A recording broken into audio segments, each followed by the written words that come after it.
नमस्कार मु प्रेमानंद स्वागत जनाऊँ ओडिया हेल्थ टिप्स चैनल को।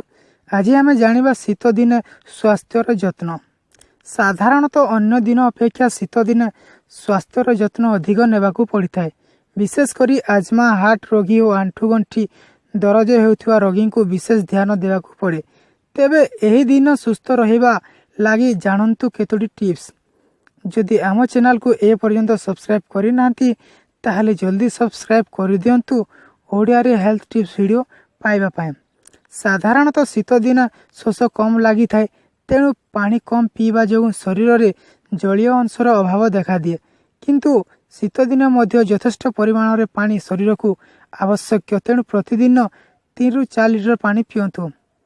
प्रतिदिन खाद्य तालिका रे विटामिन सी डी ओमेगा 3 युक्त खाद्य को शामिल करंतु। यह शरीर रोग प्रतिरोधक शक्ति को वृद्धि करने सह विभिन्न स्वास्थ्य समस्या आशंका को दूरे रखि था।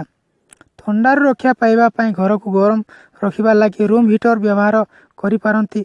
एही दिन तटका सबुज पनीपरिबा खाइबा सह मसला युक्त खाद्य ठारू दूरे रहिबा भलो।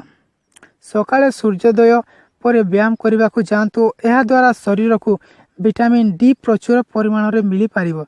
हार्ट रोगी यथा संभव निज हाथ गोड़ को उषुम रखा चेष्टा करतु। यह द्वारा शरीर में रक्त संचालन सुचारू रूपे होता है। शीत दिन सकाळ घर बाहर को बाहर पूर्व शरीर मुह और हाथ को एभली घोड़ाई रखु जमी शीतर प्रभाव शरीर उपर पड़ब ना। यही आम शीतर गोटे छोटिया वीडियो। जदि आपण मानकु आम वीडियोटी भल लगी ताहले आम चैनल को सब्सक्राइब करंतु, लाइक करंतु और शेयर मध्य करंतु।